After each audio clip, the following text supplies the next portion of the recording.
जय श्री गणेश। नमस्कार, मैं आचार्य संजय द्विवेदी। मेरे समस्त प्रबुद्ध दर्शकों का मेरे चैनल पर हार्दिक स्वागत है। आज मैं मीन राशि का वर्ष 2024 का वार्षिक राशिफल लेकर आपके सम्मुख उपस्थित हूं।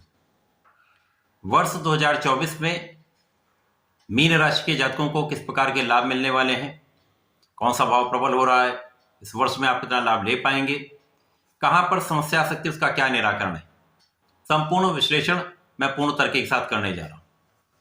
मीन राशि के लिए आपके स्वास्थ्य के परिप्रेक्ष्य में, आपके कर्म क्षेत्र के परिप्रेक्ष्य में, कार्य क्षेत्र में आपको कितनी प्रबलता प्राप्त होने वाली, कितनी सफलता मिलने वाली है, कितना आप धन प्राप्त करने वाले हैं,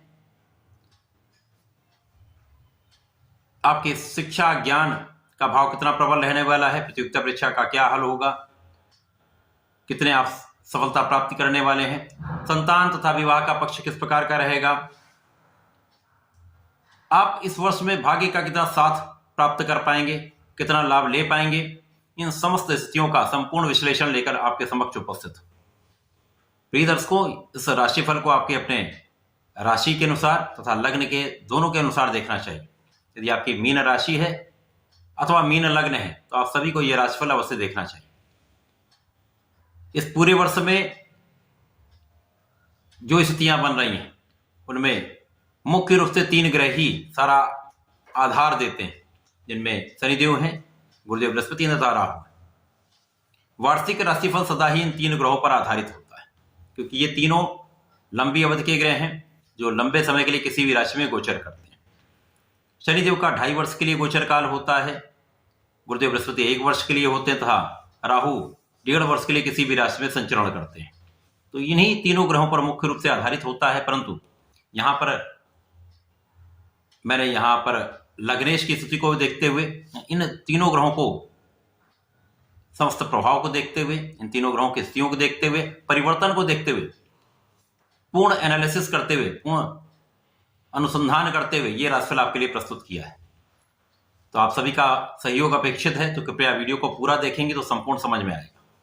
प्रिय दर्शकों, शीघ्र चैनल को सब्सक्राइब कर लीजिए, ऑल पर क्लिक करके बेल आइकन को प्रेस कर दीजिए।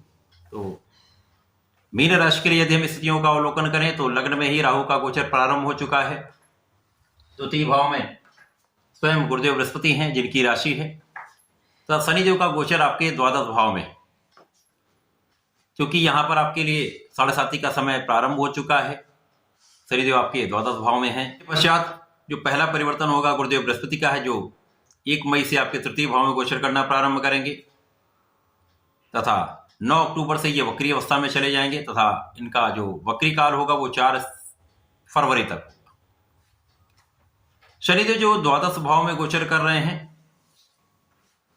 एक मूल त्रिकोण राशि में प्रबल अवस्था में है, परंतु क्योंकि ये प्रथम ढैया का समय है तो यहां पर शनिदेव कहीं ना कहीं एक संघर्ष का भी योग बना रहे हैं। और शनिदेव जब द्वादश भाव में होंगे तो ये पूरे वर्ष यहीं पर रहने वाले हैं। शनिदेव का वक्री काल प्रारंभ होगा जो 29 जून से प्रारंभ होने वाला है, 15 नवंबर तक ये वक्री काल चलेगा। राहु का संचरण आपके लग्न में ही पूरा वर्ष रहने वाला है।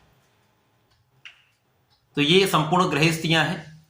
लग्न में ही राहु का गोचर होना जो पूरे वर्ष आपके लग्न में ही रहेंगे, कहीं ना कहीं कुछ समस्या उत्पन्न कर सकते हैं। सर्वप्रथम लग्नेश की स्थिति देखते हैं। लग्नेश की स्थिति अत्यंत प्रबल है, जहां पर ये मित्र मंगल की राशि में होकर द्वितीय भाव में है। तो इस वर्ष में जब तक गुरुदेव बृहस्पति का गोचर आपके द्वितीय भाव में है, संपूर्ण रूप से आपको परिवार का सहयोग प्राप्त होने वाला है। परिवार के बीच में आपका संबंध भी अच्छा रहने वाला है, परंतु आपको अपनी वाणी पर संयम रखना होगा। गुरुदेव का प्रभाव आपको परिवार संपत्ति से भी लाभ देगा। गुरुदेव का प्रभाव आपके धन को बढ़ाने वाला है। धन का विशेष लाभ यहां पर निश्चित रूप से प्राप्त होने वाला है।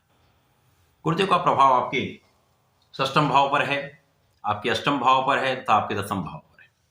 तो गुरुदेव का प्रभाव इन भावों को प्रबलता देगा। यहां पर आप समस्याओं से बचेंगे, अवरोधों से बचेंगे, कष्टों से बचेंगे, स्वास्थ्य समस्याएं भी कम रहेंगी। यदा कदा कुछ समस्या हो सकती, परंतु उन पर नियंत्रण भी होगा। आपकी संपूर्ण सुरक्षा भी हो रही। आप अत्यंत आध्यात्मिक भी रहने वाले हैं। पूजा पाठ में आपका मन भी लगेगा, आपके विशेष ज्ञान में वृद्धि भी होगी। ये समय आपके लिए विशेष है। गुरुदेव का प्रभाव जो आप कार्य क्षेत्र, जिस क्षेत्र में आप कार्य कर रहे हैं उस कार्य क्षेत्र को बढ़ाने वाला है, क्योंकि यहाँ पर स्वयं की राशि है। स्वयं की राशि में जब भी किसी ग्रह का प्रभाव होता है तो उसके बल को कई सौ गुना बढ़ाने वाला होता है। अब ये केंद्र का भाव है, केंद्र का भाव दशम भाव जो श्रेष्ठ प्रभाव देने वाला है, आपके कार्य क्षेत्र में प्रगति कराने वाला है, पद की प्राप्ति का योग बनाने वाला है तथा आपको संपूर्ण रूप से सुख के भाव को बढ़ाने वाला ये समय। तो गुरु का प्रभाव श्रेष्ठ है, इस समय में आपको बढ़िया लाभ मिलने वाला है। परंतु जैसे ही गुरुदेव का परिवर्तन आपके तृतीय भाव में हो जाएगा तो तृतीय भाव में आकर गुरुदेव का प्रभाव आपके भाग्य में वृद्धि कर देंगे, भाग्य को बढ़ाने वाला ये होगा। तो अब आपका भाग्य भी साथ रहने वाला है, कर्म क्षेत्र की भी प्रबलता प्राप्त होगी। तो परिश्रमी भी आप हैं, क्योंकि परिश्रम के भाव में गुरुदेव होंगे, परिश्रमी भी होंगे, भाग्य भी साथ होगा था, कर्म क्षेत्र भी अत्यंत प्रबल हो जाएगा। निश्चित रूप से ये बहुत अच्छा समय रहने वाला है। गुरुदेव का प्रभाव निश्चित रूप से आपके जीवन साथी के भाव को प्रबलता देने वाला है। इस वर्ष में पहले की अपेक्षा जीवन साथी के साथ सहयोग अच्छा रहेगा, जीवन साथी से आपको लाभ भी मिलेगा, साझेदारी में एक बढ़िया आप लाभ ले पाएंगे, एक अच्छे धन की प्राप्ति हो सकती है तथा आपके कार्य क्षेत्र का निर्धारण इस वर्ष होने वाला है। जो लोग नौकरी का प्रयास कर रहे हैं, प्रयासरत हैं, नया व्यापार प्रारंभ करना चाहते हैं, इस वर्ष में आप करने वाले हैं। गुरुदेव का प्रभाव यहां पर आपके ऋणों से आपको बचाने वाला है। ऋण चुकाने का समय आ चुका है, यहां पर आप अपने ऋण को चुकाकर बहुत संतुष्ट रहने वाले। तो गुरुदेव का प्रभाव अत्यंत श्रेष्ठ आपको लाभ देने वाला है। इस पूरे वर्ष में गुरुदेव का प्रभाव अच्छा फल दे रहा है। जब ये वक्रीय अवस्था में आएंगे तो धन भाव भी प्रबल होगा, आपका परिश्रम भी अच्छा रहने वाला है। तो यहाँ पर आपके प्रभाव में वृद्धि हो जाएगी, आपकी क्षमता में वृद्धि हो जाएगी, जिसके कारण आपका कार्य क्षेत्र अत्यंत प्रबल रहेगा। तो आप अच्छे धन का अर्जन करने वाले, बड़े धन का अर्जन करने वाले तथा आप अत्यंत परिश्रमी भी रहने वाले, लोगों का संपूर्ण सहयोग प्राप्त करने वाले। केवल यहां पर आपको बहुत संतुलन से सामंजस्य बनाकर चलना होगा। शनिदेव जो आपके द्वादश भाव में है, द्वादश भाव के शनि परिश्रम अधिक कराते हैं, व्यय की अधिकता होती है तथा यहाँ पर कई भ्रमण करने पड़ते हैं। तो भ्रमण की अधिकता से कहीं न कहीं थकान की स्थिति बनती है, स्वास्थ्य में कुछ निर्बलता आती है तथा व्यय की अधिकता हो जाती है। साथ ही साथ अनावश्यक व्यय से आपको बचना चाहिए। शनिदेव का प्रभाव निश्चित रूप से आपको परिश्रमी तो बना रहे हैं, धन का अर्जन भी विशेष रूप से कराने वाले हैं, धन की वृद्धि भी करने वाले हैं, परंतु यहाँ पर शनि का प्रभाव थकाने वाला है। आपके परिश्रम को बहुत बढ़ाकर लाभ की मात्रा कुछ कम रहती है, परिश्रम अधिक होता है। तो यहाँ पर निष्ठा से आपको कार्य करना चाहिए, पूर्ण रूप से न्यायोचित कार्य करना चाहिए, तो आपको लाभ तो मिलता रहेगा। शनिदेव का प्रभाव आपको संघर्षशील बनाने वाला है, आपको क्षमतावान बनाने वाला है। शनिदेव का प्रभाव आपको लाभ भी देने वाला है। शनिदेव का प्रभाव आपके संपूर्ण शत्रुओं पर विजय प्राप्ति कराने वाला है। शत्रुओं का तो विनाश तय है, किसी प्रकार का कोई ज्ञात अज्ञात शत्रु यहां पर किसी प्रकार से उसका प्रभाव निश्चित है। शनिदेव का प्रभाव ऋण की वृद्धि करने वाला है, तो यहां पर आपको अपने अपव्यय से बचना होगा, अनावश्यक कार्यों में व्यय से बचना होगा। ऋण लेने तथा देने दोनों से आपको बचना चाहिए। शनिदेव का प्रभाव आपकी संपूर्ण सुरक्षा करने वाला है, आपके विशेष ज्ञान को बढ़ाने वाला है। शनिदेव का प्रभाव आपके भाग्य की उन्नति करने वाला है। निश्चित रूप से शनिदेव यहाँ पर संघर्ष तो आपको कराएंगे, परंतु भाग्य भी आपका श्रेष्ठ प्रभाव देने वाला है, संपूर्ण रूप से भाग्य साथ में रहने वाला है। तो कहीं ना कहीं जो कार्य आपके संघर्ष के बाद नहीं बन रहे होंगे तो विलंबित ही सही, कुछ देर से ही सही, परंतु कार्य बनेंगे, उससे आप उसमें सफल अवश्य होंगे। जिस भी आप कार्य क्षेत्र में है सफलता तो आपको निश्चित मिलेगी। परिश्रम आपको करना पड़ेगा, परिश्रम में अधिकता भी हो सकती है। तो स्वास्थ्य का ध्यान आपको रखना चाहिए। इसके पश्चात जब ये वक्री अवस्था में आएंगे तो आपके लाभ को बढ़ा दें। अब आपका परिश्रम भी अच्छा होगा, आपका भाग्य भी श्रेष्ठ प्रभाव देने वाला होगा, आपका लाभ भी बढ़ने वाला है। तो इस वक्री अवस्था में शनिदेव अत्यंत श्रेष्ठ प्रभाव देने वाले, जहां पर आपका धन भी बढ़ेगा, लाभ भी बढ़ेगा, आप अत्यंत प्रभावशाली भी रहेंगे। तो कार्य क्षेत्र में प्रगति निश्चित रूप से हो रही। इस समय में आपके ज्ञान में भी वृद्धि होगी, संतान भी अच्छी रहने वाली है, ज्ञान के क्षेत्र से विशेष रूप से आपको लाभ मिलने वाला है, आपका धैर्य बढ़ने वाला, आपकी क्षमता में वृद्धि होने वाली। ये अत्यंत श्रेष्ठ समय है।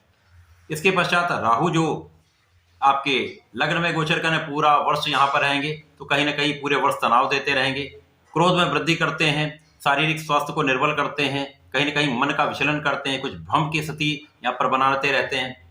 राहु का प्रभाव आपके संतान पक्ष पर भी है, सप्तम पर भी तथा नवम पर भी। तो कहीं ना कहीं राहु आपके संतान पक्ष पर तथा शिक्षा के भाव पर भी निर्बलता ला रहे हैं।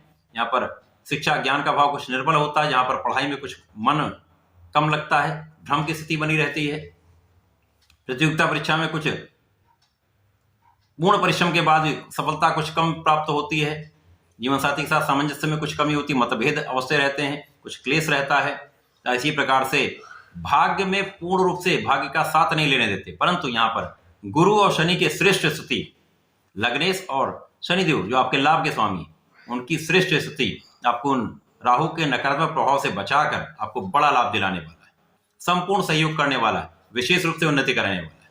इस वर्ष में जो विशेष स्थितियां हैं संघर्ष के बाद भी बड़ा लाभ कराने वाली हैं, तो आपके पिछले कष्ट आप भूलने वाले हैं, इस वर्ष में बड़ा लाभ लेने वाले हैं। इस वर्ष का आपको लाभ लेना चाहिए। मीन राशि के जातकों को नियमित रूप से भगवान श्री हरि की शरण में रहकर ओम नमो भगवते वासुदेवाय का नित्य एक माला का जप करना चाहिए। प्रत्येक गुरुवार को विष्णु सहस्रनाम का पठन अथवा श्रवण करना चाहिए, जिससे आपके समस्त कष्ट दूर होंगे, स्वास्थ्य समस्याएं दूर होंगी, श्रेष्ठ लाभ लेंगे। तो ऐसा करके इसका लाभ लें। धन्यवाद।